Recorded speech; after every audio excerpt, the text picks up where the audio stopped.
सर्वस्य चाहं हृदि सन्निविष्टो मत्तस्मृतिर्ज्ञानमपोहनं च वेदैश्च सर्वैरहमेव वेद्यो वेदान्तकृद्वेदविदेव चाहम्।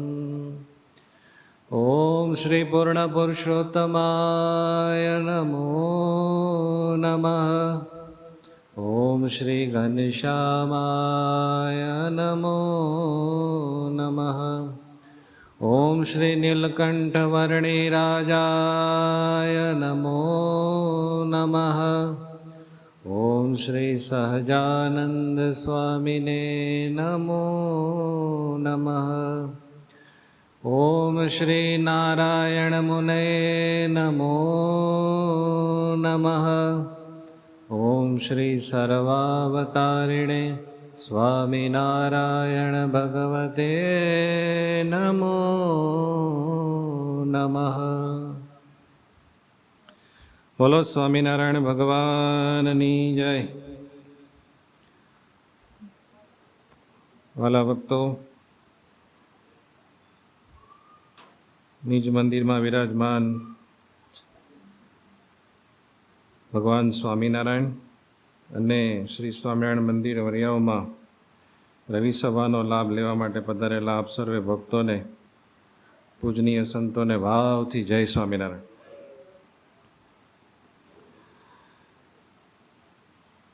મજામાં છો ને બધા? બહુ ગરમી પડતી હતી તો ભગવાને ઠંડક કરી દીધી। થોડુંક વોલ્યુમ વધારજો જેનિલ। હલો, હવે બેસી જવાનો।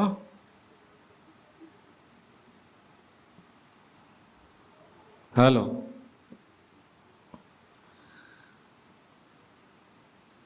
ગત રવિ સભામાં આપણે કોનું આખ્યાન સાંભળ્યું હતું? હે?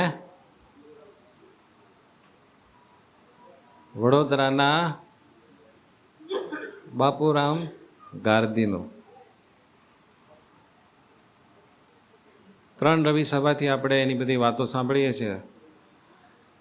હજી થોડીક એમની વાતો છે, આજે સાંભળવાની છે।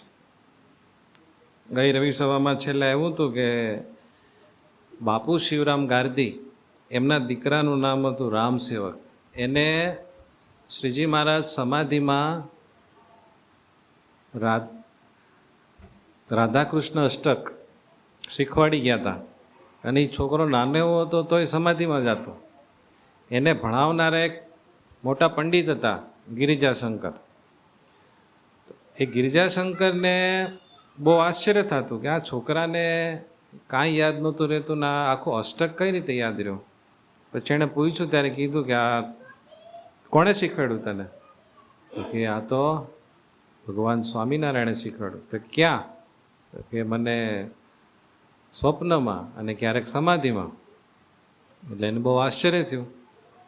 અને પછી તો એવું કહેવાય છે કે એ પંડિતને જ્યારે જ્યારે કાંઈ પ્રશ્ન થતા ને ત્યારે એ છોકરાને કહેતા કે આ જરાક મને નથી સમજાતું, જરાક પૂછી આવજે ને તારા ભગવાનને। પેલો છોકરો સમાધિમાં જાય ત્યારે પૂછીને આવે અને જવાબ લાવે। એવી સરસ વાત ગઈ રવિ સભામાં આપણે છેલ્લે સાંભળી હતી। બાપુ શિવરામ ગાર્દી, એની બધી વાતો આપણે ડિટેલથી કરી કે બહુ મોટા લશ્કરી અધિકારી હતા। 50,000નો એ વખતનો વાર્ષિક પગાર હતો, અને પોતે મૂળ ઉત્તર ભારતના સરયુ પારીણ બ્રાહ્મણ હતા, પણ એની 3 પેઢીથી એ પેશવાના રાજ્યમાં લશ્કરના અધિકારી તરીકે હતા। અને ભગવાન સ્વામિનારાયણને સુધારવા માટે ગયા, એમાં એનો જીવ સુધરી ગયો અને સ્વામિનારાયણ ભગવાનનો નિશ્ચય થયો। ભગવાને એને ઘણા બધા પરચા આપ્યા, અને એ ભગવાનની કૃપાથી બહુ સારા સત્સંગી થયા। અને ભગવાને એમને છાપની મૂર્તિ એક આપેલી પૂજવા માટે। એ મૂર્તિ પ્રત્યક્ષપણે બાપુ શિવરામ ગાર્દીના બધા કામ કરતી। એવી બધી વાતો આપણે સાંભળી.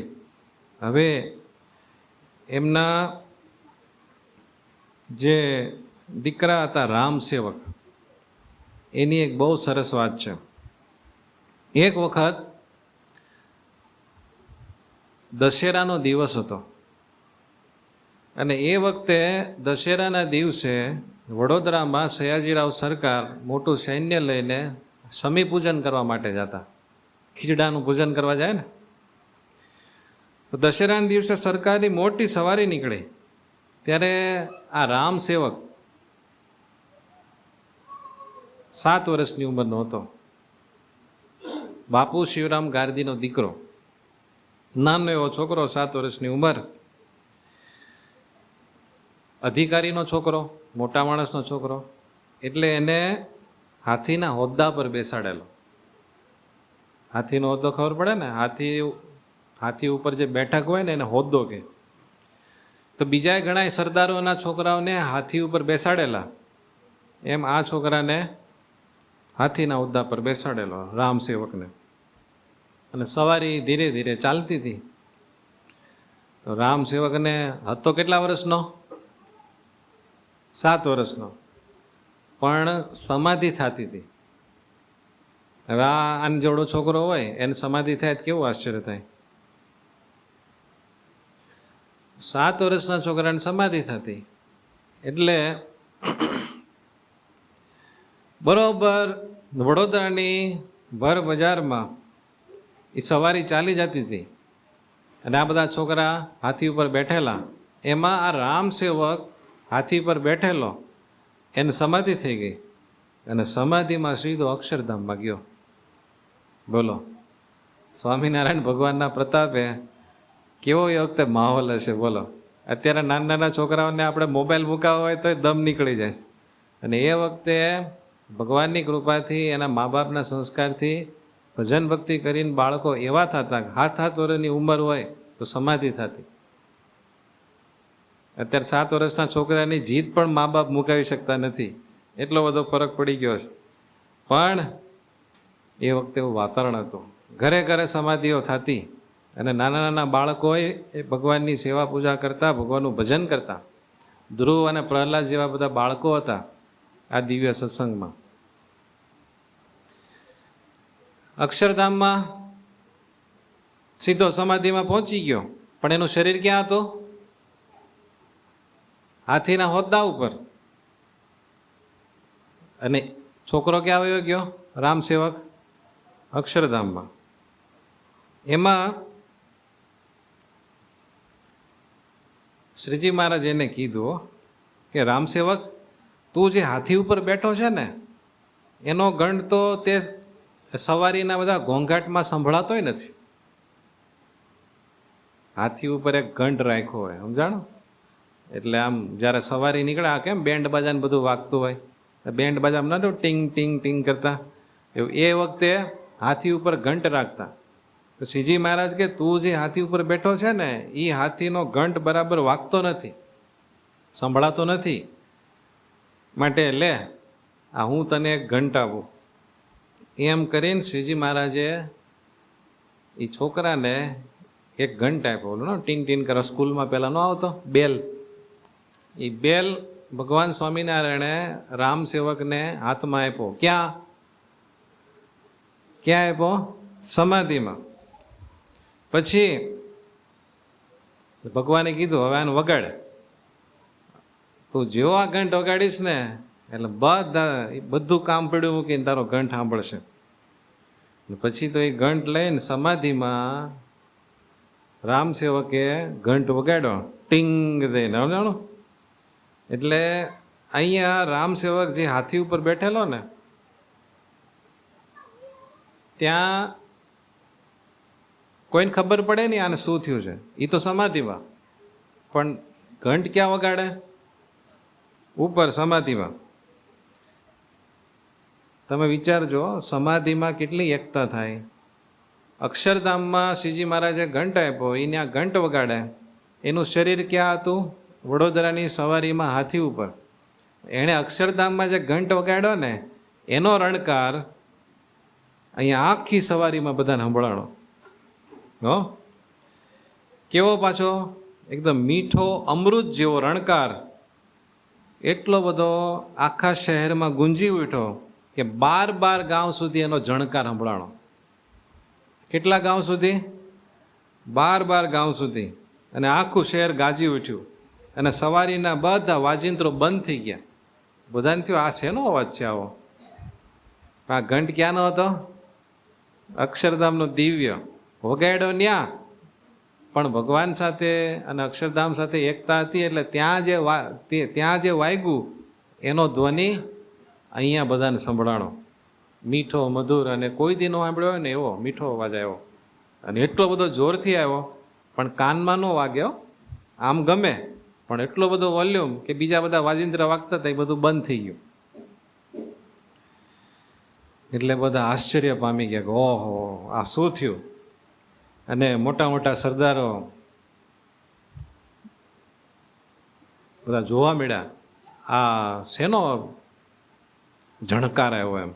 બધા પોતાના ઘોડીને હાથી ઉપર ને ઊંટ ઉપર બધા બેઠા હતા ને, બધા નીચે ઉતરીને પોતાના મ્યાનામાંથી રથમાંથી બધું ચેકિંગ કરવા માંડ્યા કે ભાઈ આ બધું જણકાર ક્યાંથી આવ્યો. પછી ચેક કરતા કરતા કરતા ખબર પડી કે બીજું બધું તો સહી સલામત છે, પણ બાપુ શિવરામ ગારદીનો જે છોકરો છે આ રામ સેવક, એને કંઈક હાથી ઉપર થઈ ગયું છે. એટલે બધાને આ ટોળું વળી ગયા, રામ સેવકને જોવે, પણ બધાને ખાલી આમ લાગે કે એ આમ કંઈક કરે છે, પણ એમ તો કંઈ ખબર પડે નહીં. તેના હાથમાં કોઈને ઘંટ દેખાણો નહીં, પણ તેના જમણા હાથનું કાંડું ઘંટડીની જેમ આમ થતું હતું. એટલે બધાને થયું કે આના રિધમમાં આ જણકાર આવે છે અને આને સમાધિ ઘણી વખત થાય છે, એટલે અહીંયાથી ક્યાંકથી આનું વોલ્યુમ આવે છે બધો. એટલે જણકાર ચાલુ, હાથ હેલા કરે, પણ કોઈને કાંઈ ગમ પડે નહીં કે આ શું છે. અનહદ ગેબી અમૃત જેવો નાદ સૌને સંભળાવો. એકદમ મન શાંત કરી દે, આખું વાતાવરણ સ્થિર કરી દે એવો ગેબી. અને કેવો અવાજ? મધુર. પણ લોચો એ લાગ્યો, એ જે ઝાલર હતી ને એ અક્ષરધામની હતી અને એનો વજન 100 મણ હતો. કેટલો? 100 મણ. એ અક્ષરધામમાં તો ઓલા છોકરાએ શ્રીજી મહારાજે દીધો એટલે એ ઝાલરને પકડી રાખેલી, પણ એનો બધો વજન ક્યાં લાગતો હતો? હાથી ઉપર. એટલે એ 100 મણ એ દિવ્ય જે સોનાનો ઘંટ હતો એના ભારથી હાથી ચીસ પાડી નીચે બેસી ગયો. હવે ઓલો ઘંટનો જે જણકાર હતો ને એ બંધ થઈ ગયો અને હાથીની ચીસું આખી સવારીમાં સંભળાય. તો બધાને ત્યાં હાથીનું થઈ ગયું, આની ઉપર તો એક છોકરો છે ખાલી. બધા બહુ મૂંઝાણા. ઘૂંટણિયા પર નીચે બેસી ગયો અને જોર જોરથી આમ ચિત્કારી કરવા માંડ્યો, ચીસો પાડવા માંડ્યો. આવો એકદમ અદ્ભુત અને કોઈ ક્યારે ન જોયું હોય ને એવો બધો જણકાર ને આ બધો પ્રસંગ જોઈને સિયાજીરાવ સરકાર અને લાખો માણસો બધા સ્તબ્ધ થઈ ગયા. પણ હવે શું કરવું? પછી ઓલા હાથીને પેડો મૂક્યો, બહુ મોડું થઈ ગયું ને, એટલે ફટાફટ બધાએ સવારી લઈ જઈને સમી પૂજન કરી દીધું અને પાછા આવ્યા. અને સયાજીરાવ સરકારે કીધું કે તમે છે ને આ છોકરાના બાપાને જાણ કરો કે આ છોકરાને કંઈક થઈ ગયું છે ને એ આમ કરે છે, એની ઉપર એ જે હાથી પર બેઠો છે એ હાથી ચીસો પાડે છે ને બેસી ગયો છે અને ઊભો નથી થતો, અને આ જણકાર આવે છે એ શું છે આ બધું, તમે કંઈક આનું શોધખોળ કરો. એટલે તરત જ બાપુ સાહેબ જે મેનામાં બેઠા હતા ને ત્યાં તપાસ કરી તો બાપુભાઈ ત્યાં નહોતા. પછી ગોતતા ગોતતા જ્યાં હતા ત્યાં બધાને સમાચાર આપ્યા. એટલે બાપુભાઈને ખબર પડી કે આમાં આપણો કાંઈ ટપ્પો પડે નહીં. એટલે એ સીધા મેનામાં બેસીને ગયા ગોપાલ સ્વામી પાસે મંદિરે. અને ગોપાલ સ્વામીને જઈને વાત કરી કે સ્વામી આ સમી પૂજનની સયાજીરાવ સરકારની સવારી શહેરની વચ્ચેથી જાતી હતી અને એમાં રામ સેવકને સમાધિ થઈ ગઈ છે અને દિવ્ય જણકારો થાય છે, અને હાથી ચીસ પાડીને બેસી ગયો છે અને કોઈને કાંઈ ખબર નથી પડતી શું થયું છે. તો સ્વામી કંઈક તમે કરો, બધા ચિંતા કરે છે. ત્યારે સ્વામી હસીને કે, બાપુ સાહેબ ચિંતા કરોમાં, તમારા દીકરાને સમાધિ થઈ છે અને સમાધિમાં શ્રી હરિએ થોડુંક આમ રમૂજ કરવા માટે એક દિવ્ય ઘંટ વગાડવા માટે આપ્યો છે. છોકરાની ઉંમર નાની છે એટલે નાના છોકરાને રમકડા ગમે ને, એટલે આને એક દિવ્ય ઘંટ આપ્યો કે ભાઈ તું ત્યાં ટીંગ ટીંગ ને મંદિરે જઈને કરતો હોય, પણ આ ઘંટ તો અક્ષરધામનો છે, વગાડ. એમ શ્રીજી મહારાજે રમૂજ કરવા માટે ઘંટ આપ્યો છે અને એ વગાડે છે એટલે એનું કાંડું હલે છે અને એનો એ મધુર ધ્વનિ 12 ગાંવ સુધી ફેલાણો છે. અને એ ઘંટ છે ને ભાઈ થોડોક ભારે છે, 100 મણનો. એટલે એ ઘંટ તમારા છોકરાએ પકડેલો છે, ભલે અહીંયા દેખાતો નથી, એના વજનથી હાથી બેસી ગયો છે. તો સ્વામી કંઈક કરો, ઓલો હાથી મરી જશે. સ્વામી કે હાથી નહીં મરે, અક્ષરધામનો ઘંટ છે, ખાલી પ્રેશર આવે પણ જીવ નીકળે નહીં, જીવ નહીં નીકળે. પછી કીધું સ્વામી પણ હવે બધી સવારી ત્યાં ચોકઅપ થઈ ગઈ છે. સ્વામી કે ચિંતા કરોમાં, થોડીક જ વારમાં રામ સેવક હમણાં સમાધિમાંથી જાગશે અને પછી હાથી ઉઠશે. એટલે બાપુ સાહેબ સ્વામીને નમસ્કાર કરીને જ્યાં સવારી વચ્ચે ઊભી હતી ઓલા હાથી પાસે ત્યાં ગયા અને બધી વાત કરી. એટલામાં શ્રીજી મહારાજે અક્ષરધામમાં રામ સેવકના હાથમાંથી ઘંટ મુકાવી દીધો. બસ બેટા આજે એટલો ઘંટ વગાડવાનો બહુ થઈ ગયો એમ કરીને ઘંટ લઈ લીધો અને સુગંધી ગુલાબના પુષ્પનો હાર શ્રીજી મહારાજે એને પહેરાયો અને કીધું બેટા હવે તું જા.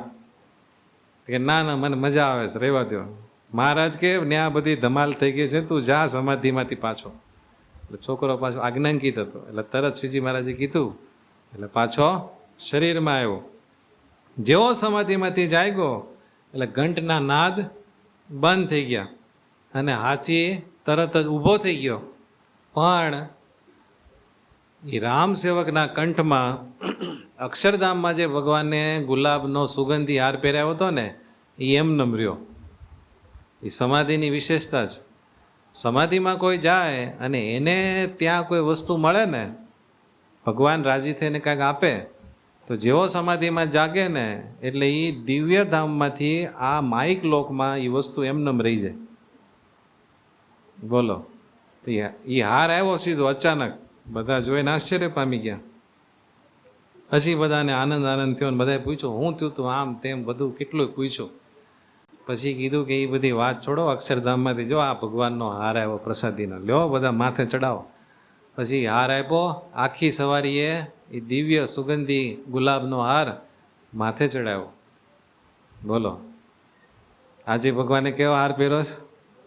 ગુલાબનો હાર. સ્વામિનારાયણ ભગવાન જ્યારે પ્રગટ હતા ને ત્યારે આવા પરચા તો છાસ વારે નગરા થયા જ કરતા.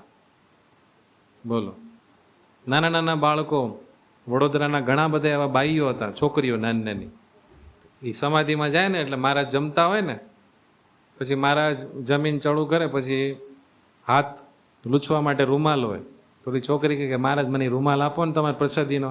મહારાજ આપે. અહીંયા ઓલી છોકરી સમાધિમાં જાગે એટલે હાથમાં સીધો રૂમાલ હોય.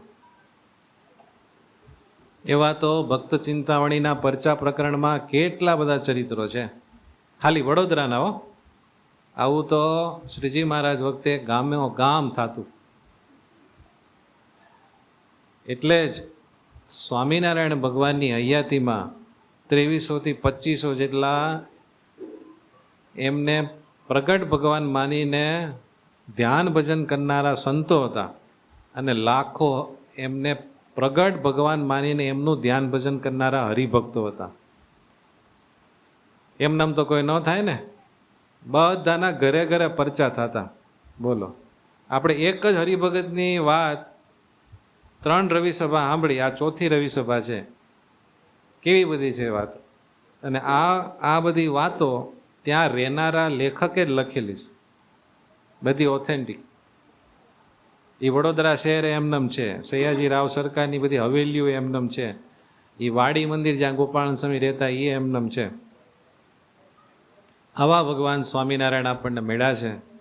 એનું જો ધ્યાન ભજન કરીએ, એનો મહિમા જીવમાં સમજાઈ જાય અને જો એને વાલા કરીને એમની આજ્ઞા પ્રમાણે રહીએ અને ભજન કરવા મળીએ, આપણા જીવનમાં આવા બધા ચમત્કાર થાય. હો, આવી બધી વાતો સાંભળીને ક્યારેય નાસ્તિક ભાવ લાવવો નહીં, ક્યારેય નાસ્તિક ભાવ લાવવો નહીં. આ બધી વાતો દિવ્ય હોય અને જે એવા ભગવાનના ભક્તો હોય ને એના જીવનમાં આજે પણ ઘટતી હોય. એવા જે મોટા સંત હોય જે ભગવાનને ભજીને ભગવાનને બહુ રાજી કર્યા હોય, એવા સંતોના જીવનમાં આવી બધી વાતો ઘટતી હોય. પણ એવા જે સંતો ભક્તો હોય એ કોઈને કહેતા ન હોય.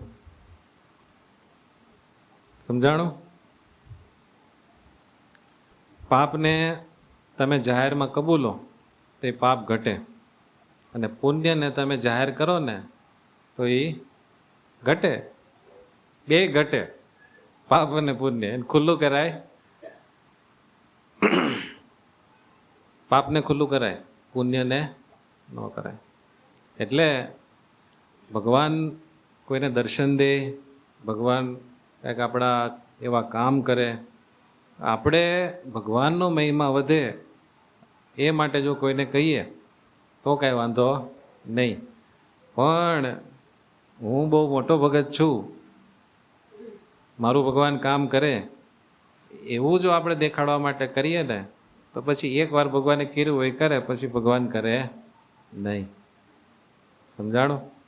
આપણને તો થોડુંક થતું હોય ને તોય દેખાડો કરવાની એટલી બધી ટેવ હોય ને, 5 માળા થતી હોય ને તોય કોઈને કીધા વગર રહેવાય નહીં. એવો આપણો સ્વભાવ છે. પણ બોલો, ભગવાન સ્વામિનારાયણ વખતે તો ઘરો ઘર આવા નકરા પરચા થતા. તો આ બધા લોકો શું કરતા ખબર છે? એ બધું યાદ રાખીને ભગવાનની બહુ મોટી કૃપા માનીને ખૂબ ભગવાનનું ભજન કરતા, ખૂબ ભગવાનની આજ્ઞા પાળતા. હજી એક બહુ સરસ વાત છે. એ બાપુ સાહેબ ગાર્દીનો એક નાનો છોકરો હતો, એને 2 દીકરા, એક રામ સેવક અને નાનાનું નામ હરિપ્રસાદ. 2 છોકરાનું નામ જો, એક રામનો સેવક અને એક હરિનો પ્રસાદ, એટલે કે ભગવાનની પ્રસન્નતા. એમ હરિપ્રસાદ. તો એ નાનો છોકરો હરિપ્રસાદ એ પોતાના બરોબરી બધા પાડોશીના છોકરા હોય ને એ બધાની સાથે 5-7 છોકરાઓ ભેગા થઈને મસ્તુબાગમાં રમવા ગયેલા વડોદરામાં.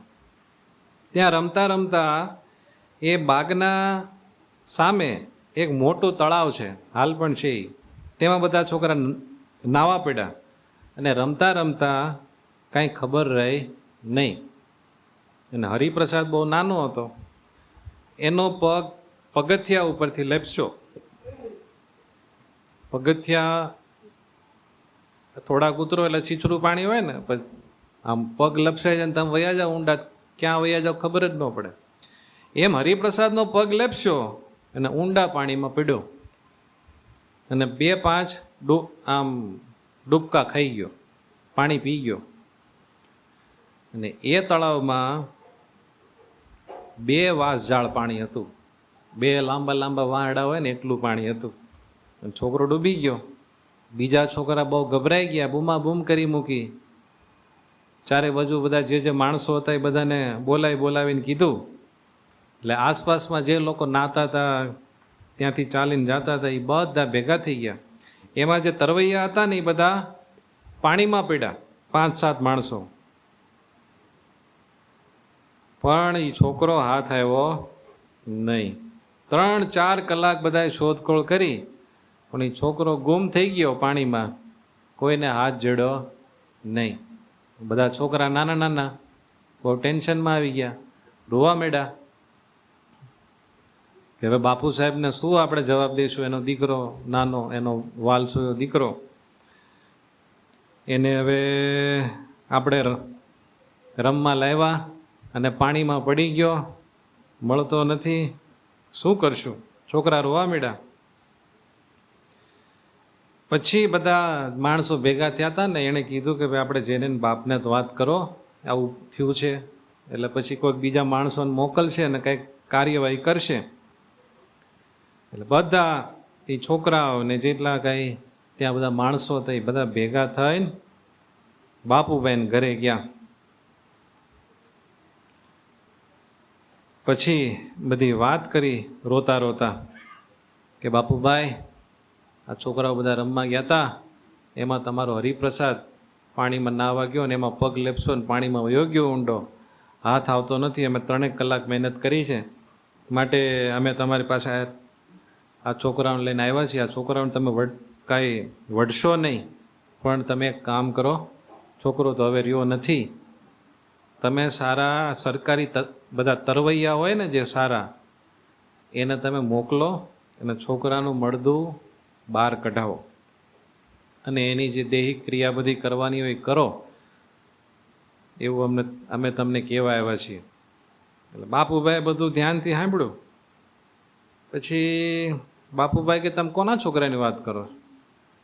તો કે તમે આ બધું સાંભળ્યું નહીં, તમારા દીકરાની વાત કરીએ છીએ. તમારો દીકરો મસ્તુબાગમાં જે તળાવ છે ને ત્યાં ડૂબી ગયો એમ. બાપુ સાહેબ કે એ છોકરો ડૂબે નહીં. શું કીધું? એ છોકરો ડૂબે નહીં, એ તો ડૂબતા હોય ને એને તારે એવો છે.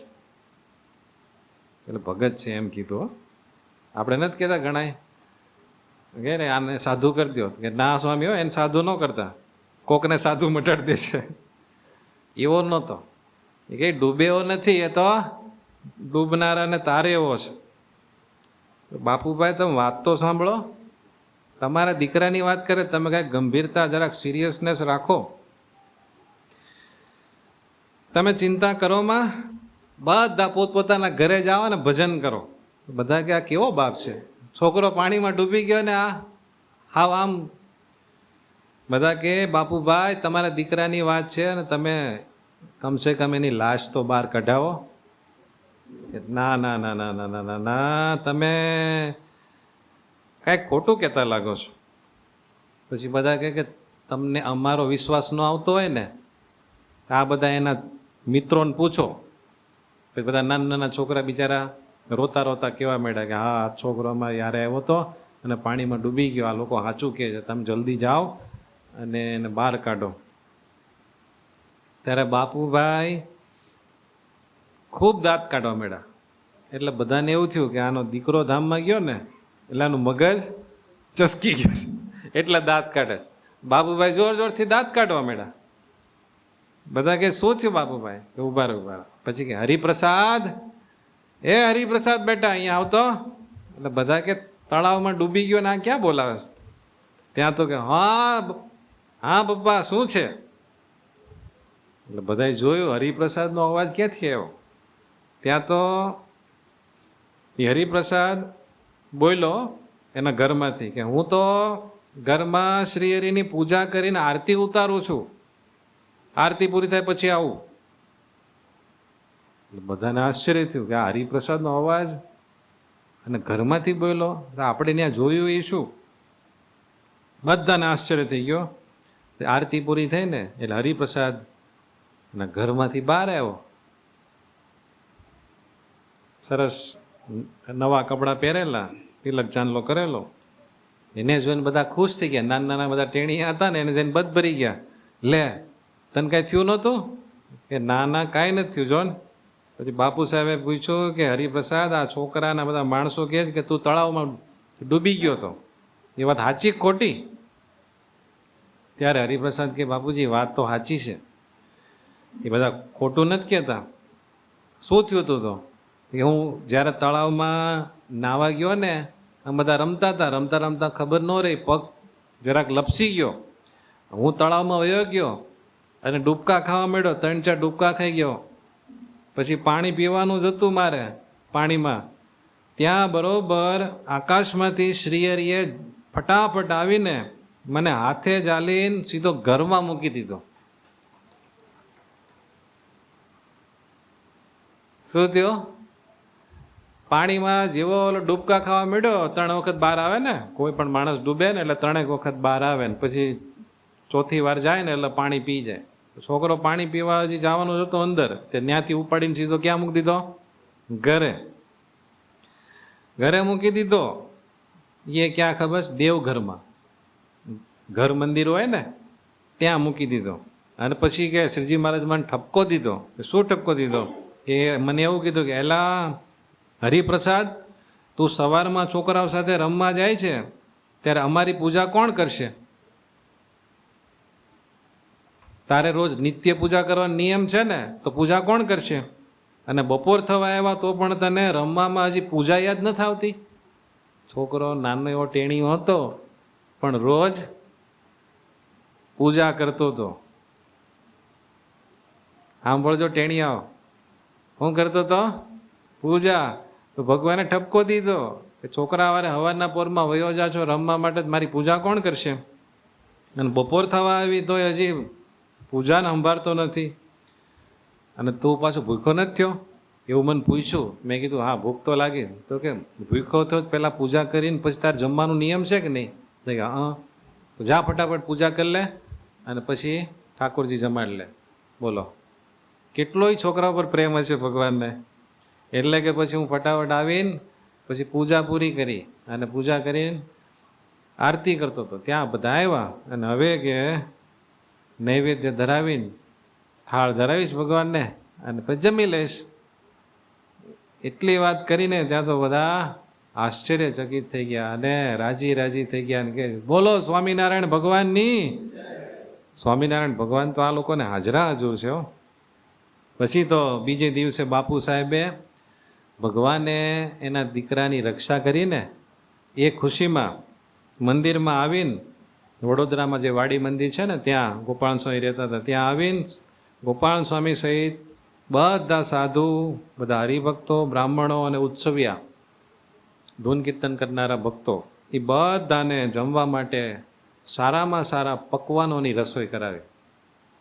બાપુભાઈ કહે કે મારા દીકરાનું તો મૃત્યુ થવાનું જ હતું, આ તો ભગવાને બચાવ્યો અને આ બધા ભગવાન અને સંતોની કૃપાથી માટે એ બધાને આપણે જમાડવા છે.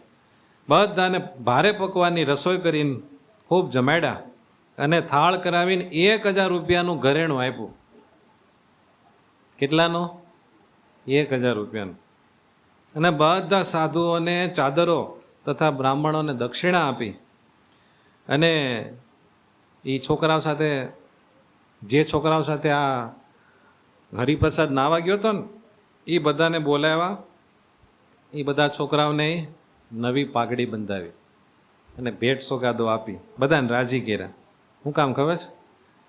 છોકરાઓ નાના નાના હોય ને, આવું કંઈક બને ને પછી એના સમાચારે પૂરા ઘરે આપે નહીં, બધા ભાગી જાય.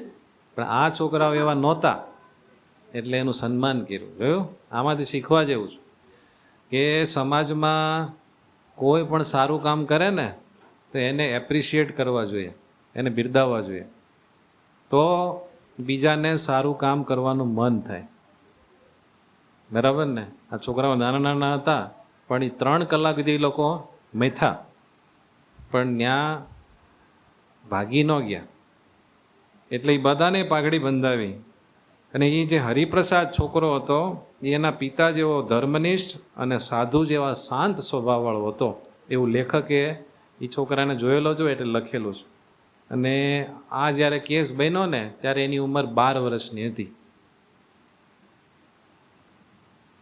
એના મોટા ભાઈનું જ્યારે ઓલું ઘંટવાળું ચરિત્ર થયું ત્યારે એ રામ સેવકની ઉંમર કેટલી હતી? 7 વર્ષ. આ 12 વર્ષ નહોતો ને આવું બન્યું હતું. આ રીતે ભગવાન સ્વામિનારાયણ બાપુભાઈના બધા કામ કરે છે. આપણને એવું થાય ને કે થોડુંક આપણું કામ કરતા હોય તો સારું કરે. હો, વિશ્વાસ રાખવો જોઈએ. અને આમાંથી એ પણ શીખવા કે જીવનમાં ઘણા એવા સંજોગો બને, આપણને પાકી ખબર હોય કે આ વખતે જે કામ થયું છે ને એ ભગવાન દ્વારા જ થયું છે, નહીંતર આમાંથી હું બચ્યું એવો નહોતો. થાય ને? ક્યારેક આપણે ગાડી લઈને જતા હોય, એક ભાઈ મને વાત કરતા હતા કે સ્વામી હું છે ને ગાડી લઈને જતો હતો અને ખબર નહીં શું થયું, કાંઈ ધ્યાન ન રહ્યું, હું ક્યારે છે ને ઓવરટેક ન કરું. એ દિવસે વાતમાં કાંઈ મારું એટલું કોન્સન્ટ્રેશન રહ્યું નહીં, હું છે ને એક ટ્રકને ઓવરટેક કરવા ગયો અને સામેથી એક સાથે બે ટ્રક આવ્યા. હવે મારી પાસે ગેપ જ નહોતો, એટલે હું આંખ બંધ કરીને હે મહારાજ કર્યું ને, તો ખબર નહીં કઈ રીતે સેટિંગ થઈ ગયું. એ બે ટ્રકની વચ્ચે જગ્યા જ નહોતી, મારી ગાડી અંદરથી નીકળે એવી. તોય મને કાંઈ ન થયું અને ઓલા બે ટ્રક પસાર થઈ ગયા અને પાછું મેં ગાડીનો કંટ્રોલ હાથમાં લઈ લીધો. એ દિવસે મને થયું કે નહીં, મહારાજ એના ભગતની રક્ષા કરે છે. સમજાણો? આવું જ્યારે આપણા જીવનમાં, આપણા પરિવારમાં કોઈ પણ સભ્યને કાંઈક આવું બને કે ભગવાન આપણને કોઈ મોટી મુશ્કેલીમાંથી બહાર કાઢી લીધા, ત્યારે ધન્યાત્મક ભજન કરવું જોઈએ બધાએ ભેગા થઈને. સમજાણો? સમજો કે આપણા ઘરમાં એક પંખો ફરતો હોય કાયમ, બરાબર છે? આપણે બધા અહીંયા જમવા બેઠા અને બરોબર એ પંખો બધી રસોઈની વસ્તુ મૂકી દે ને ન્યા જ પીડ્યો, પણ કોઈના માથે ન પીડ્યો અને કોઈને કાંઈ થયું નહીં, તો ભગવાને રક્ષા કરી કહેવાય કે નહીં? તો તરત જ ભગવાનની પ્રાર્થના કરીને બધાએ થોડીક વાર ભગવાનને થેન્ક યુ કહેવા માટે ભજન કરવું જોઈએ. જાણો? એટલે થોડીક વાર એટલે આમ 15-20 મિનિટ તો કમસે કમ કરવું જોઈએ. એને કેમ આણે કર્યું? તરત જ છોકરાને લઈને ક્યાં ગયા? મંદિરે ગયા. ઠાકોરજી માટે ઘરેણું કરાવ્યું, સંતો ભક્તોને જમાડ્યા. આવું કાંઈક પુણ્યનું કામ કરવું જોઈએ. પહેલાં આપણી વૈદિક સંસ્કૃતિમાં એ રિવાજ હતો કે કોઈના પણ લગ્ન થાય, જન્મદિવસ હોય કે કોઈ પણ શુભ નિમિત્ત હોય ને, ત્યારે બધા મંદિરે જઈને દાન પુણ્ય કરતા, બ્રાહ્મણોને જમાડતા, સાધુ સંતોને જમાડતા. શું કામ? તો એ જે મંગલ કાર્ય શરૂ થયું એની શરૂઆતમાં જ તમે પુણ્યનો સ્ટોક કરી દો, તો એ કાર્યમાં કંઈક વિઘ્ન આવવાનું હોય તો એ વિઘ્ન ટળી જાય. છોકરાના લગ્નમાં તમે જેટલો ખર્ચો કરો એ બધો લગભગ પાણીમાં જ જાય, એનું કોઈ ફળ નહીં. લોકોએ કંઈ વાહ નથી કરતા. 1500ની ડીશ હોય ને તોય જમીન પાછા 2-4 ખોતરા કાઢે, ઓલી ચટણી બરાબર નહોતી, એ તો બધું વ્યર્થ જ જાય. પણ સમજો કે દીકરાના લગ્ન નિમિત્તે કાંઈક તમે દાન પુણ્ય કર્યું, ભગવાન માટે કાંઈક તમે કર્યું, તો એ બધું જેના નિમિત્તે કર્યું હોય ને એની આડું આવે. દીકરાને કંઈક વિઘ્ન આવવાનું હોય, એના દાંપત્ય જીવનમાં કંઈક ભંગાણ પડવાનું હોય, તો એ બધામાં પછી ભગવાન રક્ષા કરે. આ આપણી વૈદિક સંસ્કૃતિની બહુ હાઈ લેવલની વિચારધારા હતી, પણ બધા ભૂલી ગયા. હવે તો શું કરે? રૂપિયાવાળાના લગ્ન હોય તો એક્ટરોને બોલાવે, ડાન્સરોને બોલાવે અને એવું નાચ ગાન કરીને બધા એમાં રૂપિયા વાપરે. એટલે એ રીતે લગ્ન થયા હોય એમાં પછી સુખ શાંતિ રહે કે નકરા લફડા થાય? સમજાઈ ગયું? આ બધું શીખવા જેવું છે. હવે એક છેલ્લું બાપુ શિવરામ ગારદીનું ચરિત્ર બહુ સરસ છે, તમને સંભળાવવાનું છે. મજા આવે છે ને? આમાં આ ચરિત્રને જેટલા આપણે આસ્તિક ભાવથી સાંભળીએ ને એટલો આપણને ભગવાનનો વિશ્વાસ વધે.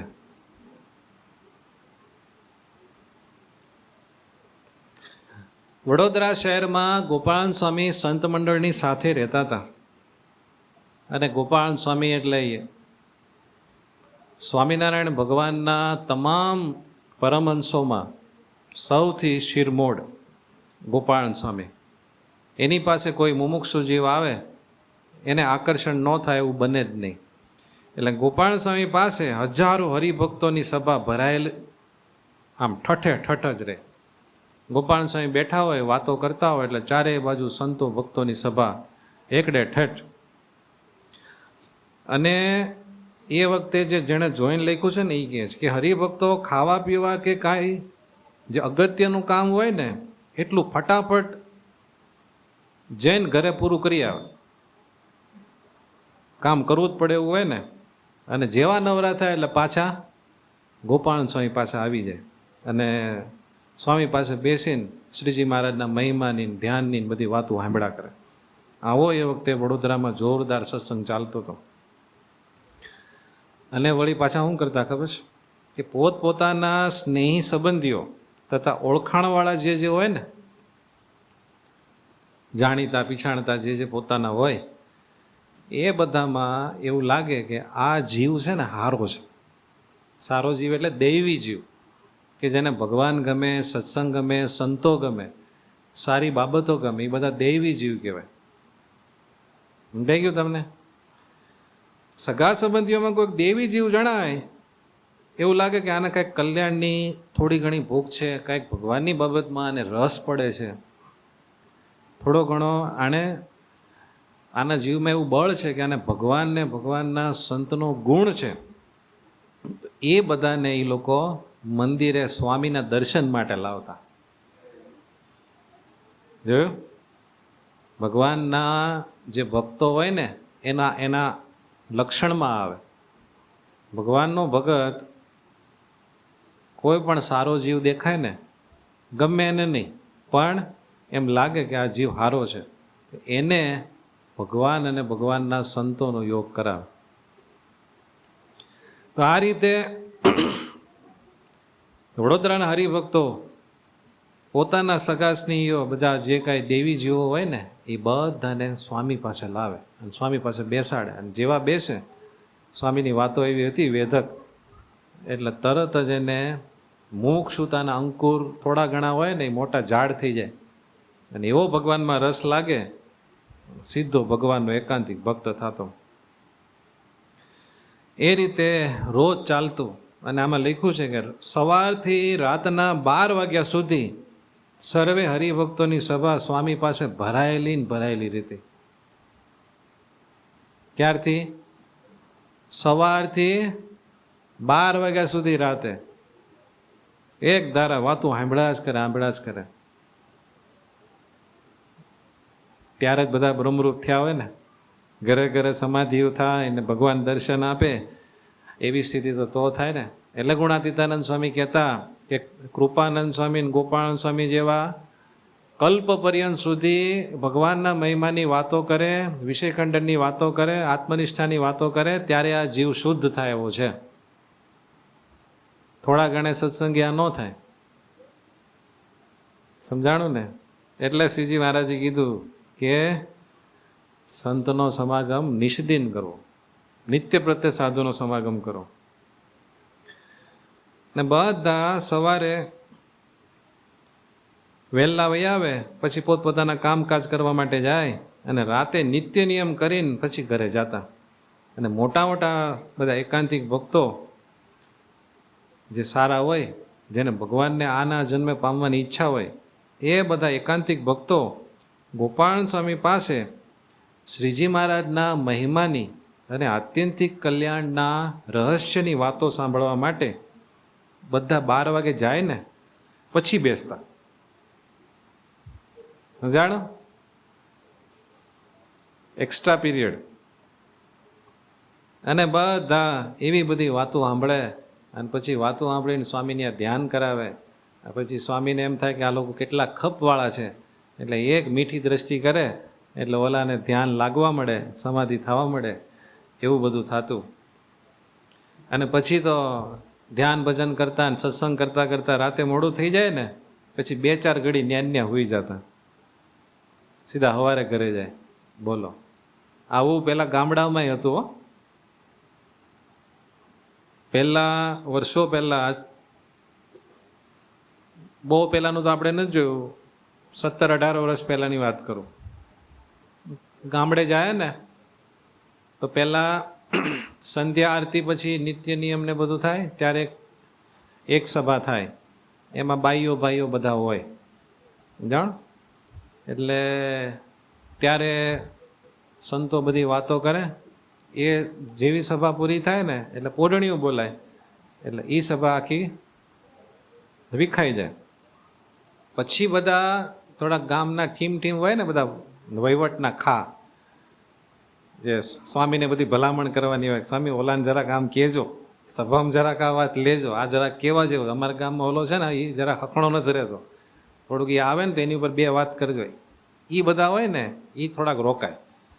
પછી એ બધી ભલામણ કરીને જાય ને પછી જેને ભગવાનને પામવાની ઈચ્છા હોય, માનસિક કેમ કરવી, ધ્યાન કેમ કરવું, નિર્વાસનિક કેમ થવું, ક્રોધ કેમ જીતવો, કામ કેમ જીતવો, આવા જેને પ્રશ્નો હોય ને પોતાની શુદ્ધિ માટેના અને ભગવાનને પામવાના, એ બધાની ત્રીજી સભા થાય. અને રાતે એ બધા સંતો પાસે બેસે અને બધું શીખે. જાણો એમાંથી બધા પછી હીરા પાકતા અને સમાધિવાળા અને સ્થિતિવાળા અને જેને ભગવાન દર્શન આપે ને એવા બધા હરિભક્તો પાકતા. એવી પાઠશાળા પહેલાં હાલતી, આપણે જોયેલી.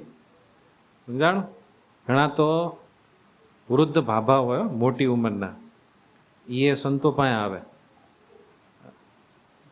થોડીક જ ઉંમર બાકી હોય ને પણ એને કંઈક ભગવાનને પામવામાં નડતું હોય ને તો બિચારા નિખાલસપણે સંતોને કહે કે મને આ દોષ હજી નડે છે, આને કેમ ટાળવો?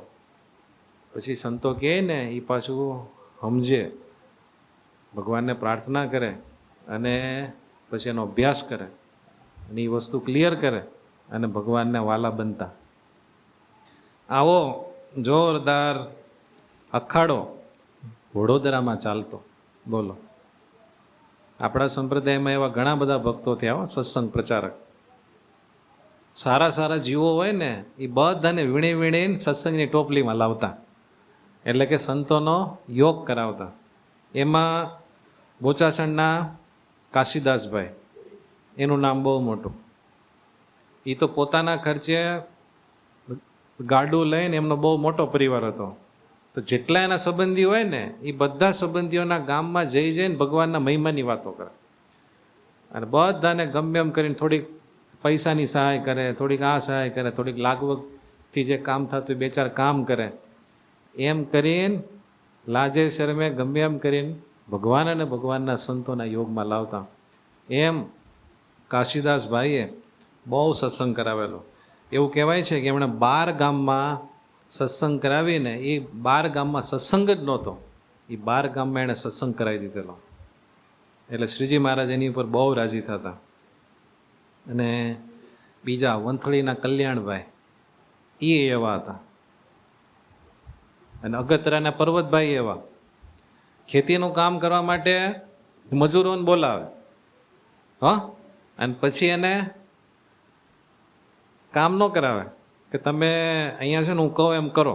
તો કે બોલો ને. તો કે આ તમે લ્યો માળા, આમાં માળા ફેરવવાની. અને શું કરવાનું? તો સ્વામિનારાયણ સ્વામિનારાયણ બોલવાનું. તો તમે 50 માળા કરો, તમને હું છે ને આખો દિવસની દાડી આવીશ, દાડી આપીશ.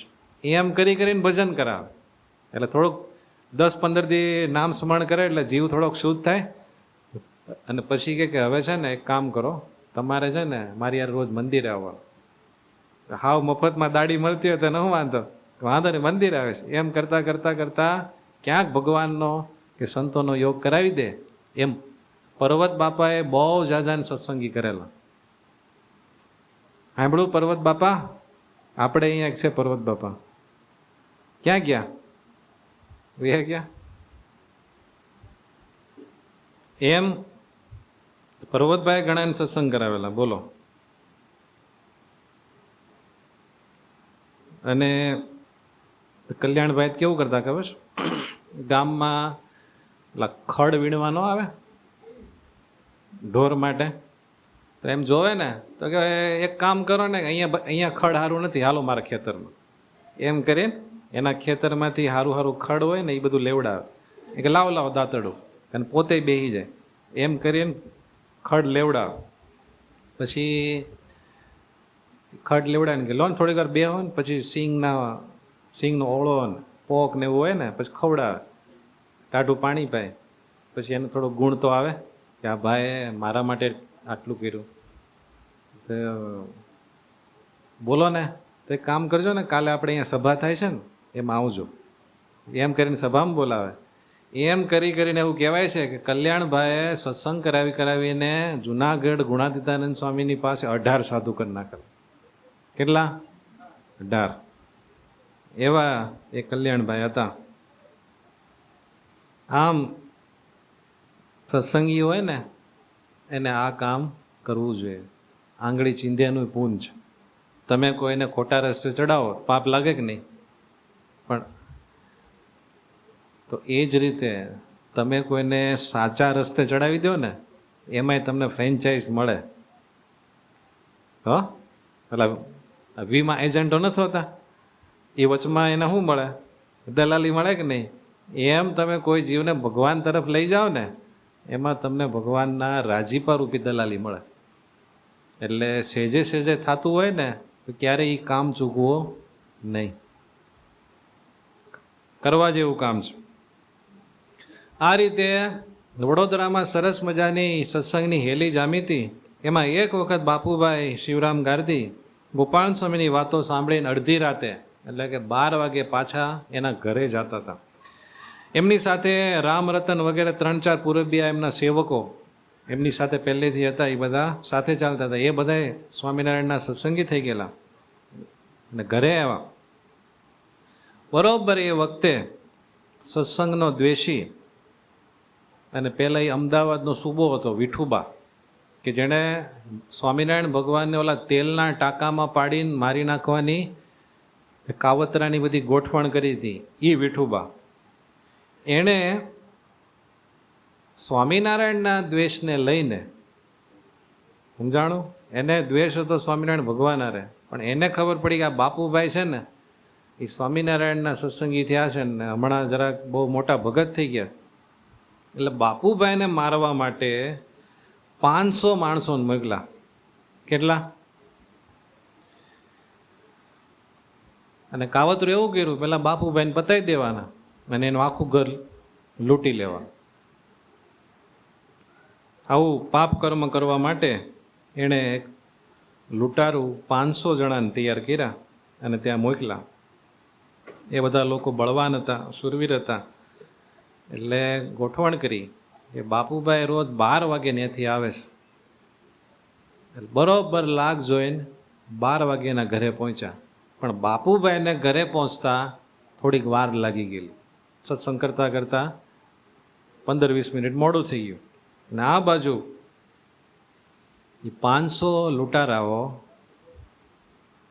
બાપુભાઈના ઘરની ફરતે ઘેરો ઘાલીને બેસી ગયા અને ધીરે ધીરે કમાડ તોડવાની શરૂઆત કરી. અને કમાડ તોડ્યું. બાપુભાઈના ઘરમાં ચોકીદાર હતા 4-5 પૂરબિયા. પોતે રૂપિયાવાળા હતા ને એટલે સિક્યુરિટી ગાર્ડ તો રાખતા હતા. એટલે એ બધાએ જોયું તો 500 જણા સામે યુદ્ધ કરવા માટે ગયા. સામસામે થોડીક ઝપાઝપી બોલી, પણ ઓલા બધા હથિયાર બંધ હતા. તો બાપુભાઈનો જે સિક્યુરિટી ગાર્ડ હતો ને એની ઉપર તલવારના ઘા માર્યા. ઢોલો લોહી લુહાણ થઈ ગયો, જખમી થઈ ગયો અને જમીન પર ઢળી ગયો. બરોબર એ જ વખતે બાપુભાઈ ત્યાં પહોંચી ગયા સ્થળ ઉપર. એમના હાથમાં માળા હતી અને એના જે બધા સત્સંગી પૂરબિયા એના સેવકો હતા એ બધા હતા. અને સ્વામિનારાયણ ભગવાનની વાતો કરતાં કરતાં આવ્યા ને જોયું તો ઓહો 500 જણાનો એનો ઓલો જે સિક્યુરિટી ગાર્ડ હતો એ લોહી લુહાણ. તરત જ એના બીજા માણસોને ઓલા લોકો મારવા જાય ને ત્યાં જોરથી બૂમ પાડી ગયા, એ ભાઈઓ તમારે કોનું કામ છે? મારું કામ છે ને, અહીંયા આવો અહીંયા આવો. તમે આ બિચારા ગરીબ માણસને શું કામ મારો છો? મારા પહેરેદારને. એ તો ગરીબ છે. બાપુ શિવરામ ગારદી હું છું, મારા માટે જ આવ્યા છો ને, આવો. એમ પોતાની પાસે બોલાવ્યા. ઓલા લોકોને એમ કે આની પાસે કંઈક પિસ્તોલ નહીં હોય ને, કંઈક તલવાર આમ રાખી નથી ને. જોયું તો બાપુભાઈના હાથમાં કાંઈ જ નહીં. સમજાણો? હથિયાર વગરના થઈ, હાથ બિન હથિયાર એમને ઊભા અને કીધું કે ભાઈ હું છે ને ભગવાનનો ભગત થઈ ગયો છું, બાકી તમે 500 આવો ને તોય મને પૂગો નહીં, પણ હવે હું છે ને હથિયાર ઉપાડતો નથી. તમારે મને મારીને લૂંટી લો, મને આ બધી મારી સંપત્તિનો મોહ નથી. આ એ બધી વાતો કરી. એટલે ઓલા લોકો કે આ માણસ કંઈક વિચિત્ર પ્રકારનો છે, આને બીક નથી લાગતી. એ લોકો તો જડ માણસો હોય, ક્રૂર હોય. એણે તો કાંઈ જોયા ગાચા વગર સીધો એનો આગેવાન જે હતો ને એને દોડીને તલવારનો ઘા કર્યો. એવો ઘા કર્યો એટલે બાપુ શિવરામ ગારદી આંખ બંધ કરીને સ્વામિનારાયણ સ્વામિનારાયણ સ્વામિનારાયણ કરવા માંડ્યા અને ભગવાનને અંભેરા. એટલે તરત જ જે બાપુભાઈની નજરની સામે હતા ને 50 જેટલા ઓલા લૂંટારાઓ, એ બધાય પથ્થર જેવા સજ્જડ થઈ ગયા. એ બધાએ આમ હથિયાર રાખેલા ને બધા સજ્જડ. અને એનો જે મેન હતો આગેવાન એ હાવ નજીક અને બધા સજ્જડ. આંખ મટમટે, બીજી બધી ખબર પડે પણ જરાય હલાય ચલાય નહીં. બોલાય ખરું, સંભળાય ખરું, દેખાય ખરું, પણ સ્ટેચ્યુ થઈ ગયા. આપણને આશ્ચર્ય થાય ને આ કઈ રીતે થયું, કોણે કર્યું, એનો ખુલાસો આવે છે. એ વખતે ગોપાલ સ્વામીને ચિંતા થઈ કે બાપુભાઈ અહીંયા સત્સંગ કરીને ઘરે જાય છે, એને કાંઈ ખબર નથી, ઓલા 500 જણા એને મારવા માટે ઘર લૂંટવા માટે બેઠા છે. એટલે ગોપાલ સ્વામી હનુમાનજીને જરાક હાકલ કરી કે હનુમાનજી દાદા ભગતની રક્ષા કરવા તમારે જવાનું છે. એટલે ગોપાલ સ્વામી કીધું એટલે હનુમાનજી તરત જ ત્યાં પહોંચી ગયા. અને જરાક ધીમે કરીને જેવા ઓલા લોકો આમ ઘા કરવા ગયા ને એટલે હનુમાનજીએ બધાને ફૂંક મારી. ફૂંક મારી એટલે બધા સજ્જડ થઈ ગયા અને 500 જણાને દેખાતું બંધ થઈ ગયું. આ ચમત્કાર કોણે કર્યો? હનુમાનજી દાદાએ. ભગવાનના ભગતની રક્ષામાં છે ને એ ભાઈ.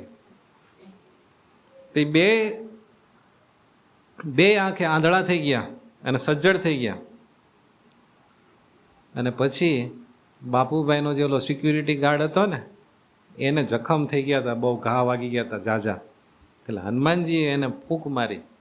જેવી ફૂંક મારી એટલે ઘા બધા રૂજાઈ ગયા અને કોઈ નિશાને ન રહ્યું, એવું એકદમ સારું થઈ ગયું. પછી હનુમાનજીને દાજ ચડ્યો. હનુમાનજીને થયું કે આવા બધા ભગવાનના ભક્તોને હેરાન કરવાવાળા જે છે ને એ લોકોને શાંતિ લેવા ન દેવાય. એટલે તરત જ ત્યાં વડોદરા દાંડિયા બજારમાં જઈને જે ઓલો વિઠુબા સુબો હતો ને જેણે સોપારી આપેલી આ 500 જણાને, એની હવેલીની સામે જઈને હનુમાનજીએ ફૂંક મારી.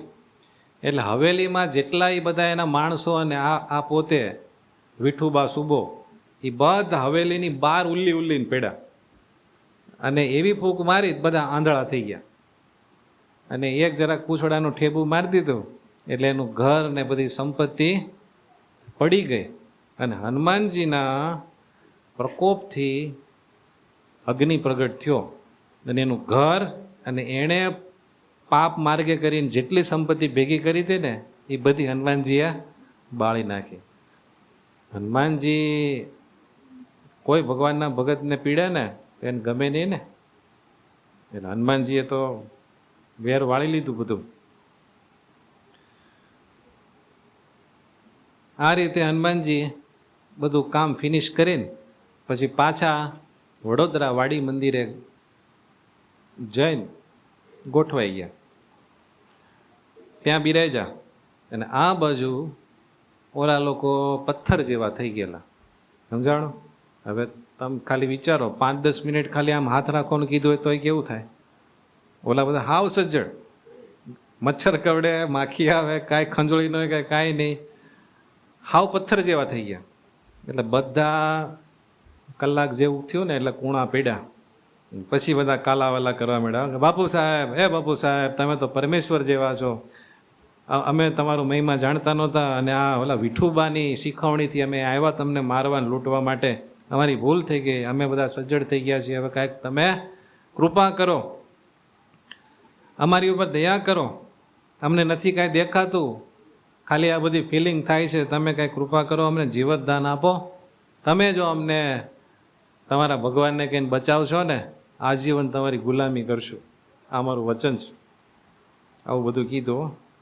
પછી ભગવાનના ભગત તો દયાળુ હોય ને, એટલે બાપુભાઈ કે તમે સર્વે વર્તમાન નિયમ ધારણ કરીને સત્સંગી થાવ. તમે વ્રતમાં નિયમ ધારીને સત્સંગી થાવ અને સ્વામિનારાયણ ભગવાન સાક્ષાત છે એનું ભજન કરો તો નિશ્ચય તમે બધી વાતમાં સુખી થશો અને ભગવાનના ધામને પામશો. એમાં મારો સ્વાર્થ નથી, પણ તમે એટલું કરો તો પછી આપણે કંઈક વિચારીએ. આવું કીધું, બધા હાથ પડે ને એવું કીધું ને એટલે તરત બધા હા વાંધો ને જે પ્રોસેસ થતી હોય કરો. એટલે બાપુભાઈ બધાને એના હાથમાં બધાને પાણી આપ્યું, લ્યો ભલે વેરાઈ જતું પણ પાણી રાખો હાથમાં, એમ કરીને બધાને વ્રતમાન ધારણ કરાવ્યા. અને પછી બધાને કીધું હવે સત્સંગના નિયમ પાળજો, દારૂ માટી ચોરી અવેરી આ 5 નિયમ તમારે પાળવા. બધા કે વાંધો નહીં પાળશું. પછી કે ભજન કરો, તો કે શીખવાડો. પછી ભજન કરાવ્યું બધા પાસે કે તમારે ઊંચેથી છે ને સ્વામિનારાયણ સ્વામિનારાયણ બોલવાનું. હો, અને પછી 2 ઘડી એટલે 24 મિનિટ સુધી સ્વામિનારાયણ સ્વામિનારાયણ કરાવ્યું. કેટલી મિનિટ? 24 મિનિટ સુધી. પછી બાપુભાઈ કે એમનેમ સ્વામિનારાયણ સ્વામિનારાયણ કરીએ ને એમાં થોડીક મજા નથી આવતી. તમે છે ને તમારા હથિયાર બધાના નીચે મૂકી દો અને તાળી પાડીને સ્વામિનારાયણ સ્વામિનારાયણ કરો. ઓલા બધા કે અમારે તાળી કેમ પાડવી, અમે બધા સજ્જડ થઈ ગયા છીએ. તો કે તમે આમ ખાલી હાથ આમ તો કરો, તમે તાળી પાડવા માટે એમ કરશો ને એટલે હાથ તમારા ઢીલા થઈ જશે. એટલે ઓલા લોકો આમ કરવા માંડ્યા ને એટલે હાથ રિલેક્સ થઈ ગયા. પછી તાળી પાડીને સ્વામિનારાયણ સ્વામિનારાયણ સ્વામિનારાયણ સ્વામિનારાયણ સ્વામિનારાયણ કરવા માંડ્યા. ત્યાં તો જેવી 24 મિનિટ પૂરી થઈ ધીરે ધીરે એ લોકોનું આખું શરીર રિલેક્સ થઈ ગયું. પછી હથિયાર મૂકીને બધા બાપુભાઈના શરણે થયા અને બધાને દેખાતું પણ ચાલુ થઈ ગયું. આંધળા થઈ ગયા હતા ને, દેખતા થઈ ગયા અને શરીર એકદમ રિલેક્સ થઈ ગયું. પછી કીધું બાપુભાઈ હવે બોલો. તો કે હવે કામ કરો, સવાર થઈ ગઈ છે ને એટલે આ મારો કૂવો છે ને ત્યાં દાંતણ પાણી કરી લ્યો અને સ્નાન કરી લો. તો કે અમે તો ભાઈ મહિને નાહવાવાળા છીએ. તો કે ના, હવે તમારે રોજ નાહવું પડશે, તમે સત્સંગી થયા ને એટલે બાપુભાઈ એના કૂવા પાસે લોકોને દાંતણ પાણી કરાવીને સ્નાન કરાવ્યું. અને બાપુભાઈ પોતે પૂજા કરવા બેઠા ને તે 500 જણાને ત્યાં એના ચોકમાં બેહાડ્યા કે જો આ રીતે પૂજા કરવાની. એમ પૂજા કરવા બેઠા અને ભગવાને એમને ઓલી ચિત્ર પ્રતિમા નહોતી આપી, એ મૂર્તિના બધાને દર્શન કરાવ્યા અને કીધું લ્યો આ બધા ભગવાનના દર્શન કરો. બધાએ દર્શન કર્યા, બધા લૂંટારા આવ્યા 500 જણાએ. પછી કીધું કે અમારા રામ રતન જે પુરબિયા છે ને એને હું સાથે મોકલું છું, તમે બધા મંદિરમાં જાઓ, લક્ષ્મીનારાયણ દેવના દર્શન કરો. ત્યાં વડોદરામાં લક્ષ્મીનારાયણ દેવ પધરાવેલા છે. લક્ષ્મીનારાયણ દેવના દર્શન કરો, ગોપાલ સ્વામીના દર્શન કરો અને હનુમાનજીના એ બધાના દર્શન કરજો અને દંડવત પ્રણામ કરીને પાછા અહીંયા આવજો. એટલે બધા કે વાંધો નહીં, બધાને પરચો મળી ગયો હતો. એટલે બાપુભાઈના સેવકની સાથે બધા મંદિરે ગયા. હો, અને બાપુભાઈ એના બે દીકરા રામ સેવક અને હરિપ્રસાદને મોકલા અને કીધું કે તમે મંદિરમાં દેવને સારું દૂધપાક અને માલપુડા વગેરેનો થાળ કરાવો અને એમાં એ માટેની જે કાંઈ સામગ્રી જોઈએ ને એ બધી તાત્કાલિક ત્યાં પહોંચાડો. અને મંદિરમાં સાધુ બ્રહ્મચારી પાર્ષદ સહિત ગોપાલ સ્વામી અહીંયા જમવા આવે ને એવી આપણે કાંઈક ગોઠવણ કરવીશ. પછી એના કારભારી દયાશંકર વગેરેને મોકલા અને હવેલીની પાછળ 200 માણસોની રસોઈ બનાવીને દૂધપાક માલપુડા એ બધું બનાવડાવ્યું. અને બ્રાહ્મણ જે સત્સંગી હતા એ બધાએ સરસ મજાની રસોઈ બનાવી. આ રીતે બધી જમણવારની તૈયારી કરી. અને ઓલા બધા લૂંટારાઓ હતા ને એ બધા મંદિરે ગયા, ઠાકોરજીના દર્શન કર્યા, ગોપાલ સ્વામીના દર્શન કર્યા અને દંડવત પ્રણામ કર્યા. પછી ગોપાલ સ્વામી કહે તમે કામ કરો, તમને સીધા છે ને કષ્ટભંજન દેવે કર્યા છે, એટલે તમે હવે કષ્ટભંજન દેવના દર્શન કરવા જાઓ અને ત્યાં કષ્ટભંજન દેવના ચરણમાં માથું મૂકીને નમસ્કાર કરજો. કઈ રીતે? માથું મૂકીને નમસ્કાર કરજો અને પછી તમે બાપુભાઈને ઘરે જાઓ. પછી બધા હનુમાનજીના દર્શન કરવા માટે ગયા. એ વખતે હનુમાનજીના કોટમાં, આ હનુમાનજી આજ પણ છે હો, વડોદરા વાડી મંદિર છે ને ત્યાં તમે જાઓ તો આ હનુમાનજી છે. એ વખતે હનુમાનજીએ ગળામાં કરેણના રાતા ફૂલનો હાર પહેરેલો. કેવો? કરેણના રાતા ફૂલનો હાર હતો અને એ હાર એક જ હતો. પછી એક બધા લૂંટારા હનુમાનજીની પાસે આવે અને ગોપાલ સ્વામી કીધું હતું એ પ્રમાણે ચરણમાં માથું નમાવી નમસ્કાર કરે. જેવા નમસ્કાર કરે એટલે હનુમાનજી પોતાના ગળામાં જે માળા હતી પેલા લૂંટારુના ગળામાં નાખી દે. સમજાણો? પણ પોતાના ગળામાં જે માળા હતી પાછી એમ નમરે. એમ એક પછી એક 500 જણા આવ્યા. એ 500 જણાના ગળામાં હનુમાનજીએ એ માળા નાખી. અને એ હનુમાનજી અત્યારે હયાત છે. જ્યારે વડોદરા ક્યારેક જવાનું થાય તો વાડી વિસ્તારમાં આપણું મંદિર છે, ત્યાં આ પ્રસાદીના હનુમાનજી છે. આ રીતે બધાને હાર પહેરાવ્યા. તે જોઈને બધાને બહુ આશ્ચર્ય થયું. અને પછી રાજભોગ આરતી થઈ અને સંત મંડળ સહિત સ્વામી બાપુભાઈના ઘરે જમવાનું હવે ગોઠવેલું હતું એટલે ત્યાં જવા માટે તૈયાર થયા. અને ત્યાં બધાની પંક્તિ પડી. બધાને સ્વામીએ ખૂબ ભાવથી જમાડ્યા, તૃપ્ત થયા બધા. પછી સભા થઈ, બધા સંતોની પૂજા કરી. અને પછી ગોપાલ સ્વામીએ ઓલા લૂંટારુઓને બધાને કીધું કે હવે તમે સત્સંગી થયા એટલે નિયમ રાખીને તમે ભજન કરજો. સત્સંગી થયા એટલે હવે 2 કામ કરવાના હોય. સત્સંગના જે નિયમ હોય આપણે પાળવાના હોય અને ભગવાનનું ભજન કરવાનું હોય. આ 2 કામ તમારે કરવાનું. તો તમે અન્ન વસ્ત્ર કરીને સદાય સુખી રહેશો. આ લોકમાં સુખી રહેશો અને તમારા જીવનું કલ્યાણ થશે. અંતે તમને અક્ષરધામ મળશે. કરશો ને બધા? તો કે હા, વાંધો નહીં.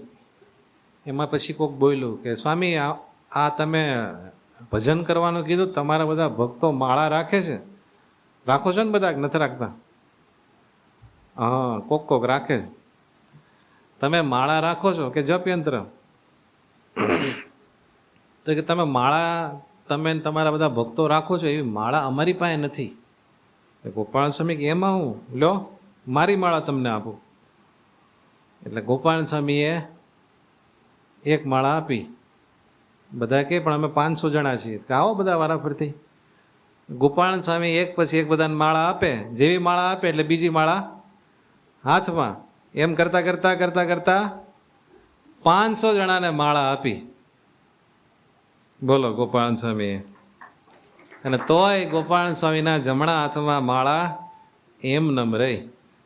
આ રીતે ગોપાલ સ્વામીએ બાપુભાઈ શિવરામ ગાર્દીની રક્ષા કરી.